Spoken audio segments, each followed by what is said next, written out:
American Motors Company, or also known as AMC, is not a car maker that is common to many, except for muscle car lovers who have run across an AMC Rambler Rebel or AMC Javelin. The American-based company competed with the Big Three from Detroit, but chose not to take them head-to-head. Instead, the company found ways to fill the gaps that the Big Three left open, which is why it lasted as a viable automaker until it was acquired by Chrysler Corporation and turned into the Jeep Eagle division in 1987. Let's jump into the seat of one of these awesome cars and discover some things that may have been forgotten throughout the years. The AMX almost had 4 seats. Besides being a radically cool ride, the AMC AMX is most famous for being the only 2-seat muscle car of the classic era. Rules are pretty strict, as a muscle car is defined as an American-made 2-door with a powerful V8 and 4 seats. That is why the Chevrolet Corvette, despite having some serious American muscle, has always been classified as a sports car. For whatever reason, the AMX got a pass on its seat count number, but almost did have room to place a couple of extra butts. There are a few right-hand drive AMX cars. Australians got to enjoy the thrill of driving an AMC because Australian motor industries had been importing and converting Ramblers since the 1960s. When the amazing AMC AMX came out in 1969, however, it was not made available down under, much to the chagrin of Aussie enthusiasts. That changed in 1969 when AMI got their hands on 24 AMXs, with complete knockdown kits to convert them to right-hand drive. These RHD cars were named the Rambler AMX because that was something familiar on the continent. Obviously, the steering wheel was moved over to the right-hand side, but the windshield wipers were left in the left-hand drive position. The steering pump remained on the left side, but all other steering components were relocated to the right. These Rambler AMX cars came with a 343 Ci V8, automatic transmission, power steering, and power brakes. There was a mid-engine AMX. The AMX turned out so great that almost immediately AMC began looking for ways to further link their name to coolness and performance. Beginning in 1969, AMC began developing the AMX3, which was a mid-engine sports car in the vein of the Ford GT and De Tomaso Mangusta. AMC lacked the equipment and know-how to pull off such a vehicle, so much of the design and development was outsourced to European automakers and coach builders. The radical new design was powered by AMC's 295 horsepower 390 Ci V8, paired with an Otto Melara 4-speed manual, though one was built with a ZF 5-speed. American Motors Experimental was an AMC call-out to youths. The American Motors Experimental, or the AMX as most called it, was a new design meant to lift the idea that AMX only produced economy cars for the masses. Not only did the executives at AMC want to join the muscle car revolution, but they also wanted to produce a vehicle that would put its name on the map and make a decent profit. One of the concept cars caught the management team's attention and quickly became the first AMC AMX for public purchase in 1968. From there, history was made by being named the best engineered car of 1969 and 1970. Teague and company created the AMX to butt heads with the Detroit carmakers. Designers such as Gail Halderman and Harley Earl are household names when it comes to classic automotive engineering, but the real heroes behind the scenes were automotive specialists such as Teague. He was a designer who worked for AMC, a company that demanded great designs with as little investment as possible. Teague and his team are specialists in such designs, as seen in the AMC Gremlin and the mighty AMC AMX. The AMX was not just a basic car, though. It was a muscle car designed for one purpose: to butt heads with the Big Three automakers from Detroit and shake the muscle car industry to its core. The AMC AMX was an AMC Javelin with a facelift. The AMC Javelin was the design the company planned to use to take on the Ford Mustang and Chevy Camaro in the muscle car industry, but they wanted more. The design team knew they had one more iconic car they needed to compete with: the Chevrolet Corvette.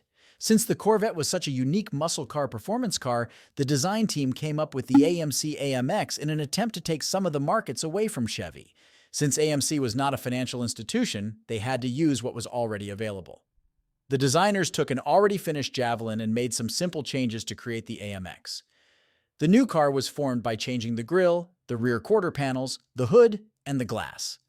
The Javelin was meant to take on the crowded pony car class, while the AMX was aimed at the American sports car segment of one.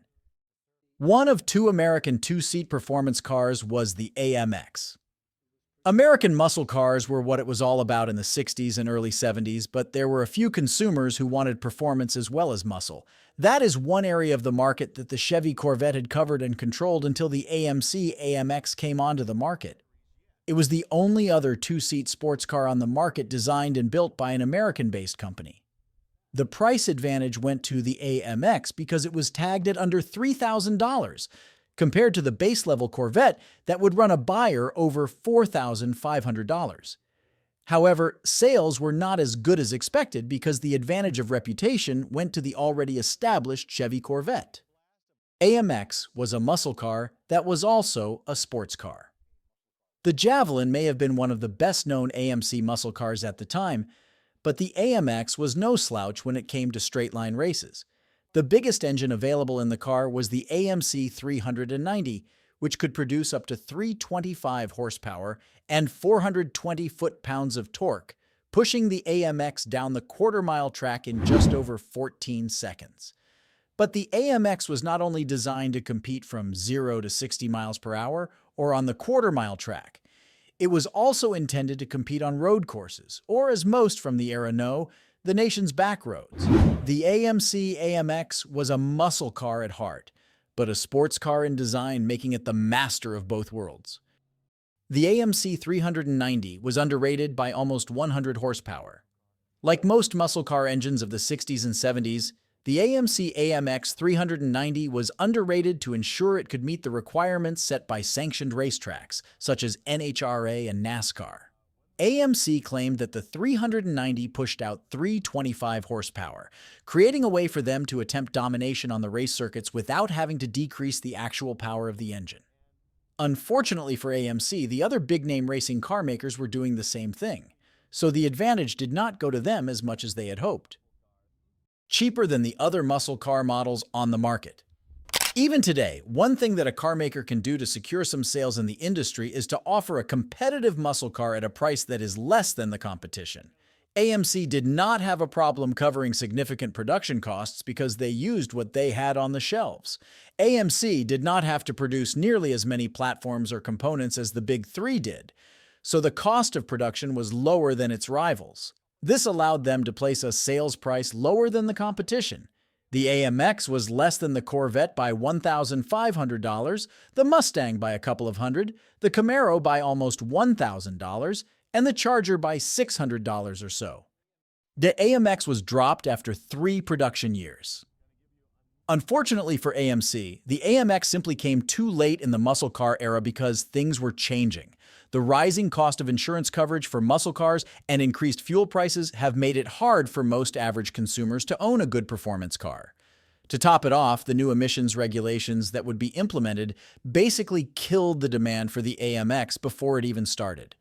A decrease in sales brought about a decline in production, which circled around and created fewer sales due to availability. 1969 AMX California Special is unique and rare. In the 3 years of production, there were numerous special edition cars AMC produced, but not many are more unique than the California Special. It was a car only sold through Southern California car dealers in commemoration of the Riverside International Speedway. The vehicle was designed to be the pace car for the 1969 race, with replicas being sold to the public. They all had the 390 under the hood and were painted go green with black striping down the middle. An estimated 32 examples of the AMX California Special were produced, so it is one of the rarest AMX muscle cars ever built. Well, there you have it, some of the awesome but forgotten things about the 1969 AMC AMX. Which of these topics did you find interesting? Comment down below and let's discuss. Also, don't forget to hit that subscribe and like button to keep you updated on our future uploads. Until then, I'll catch you on the next one.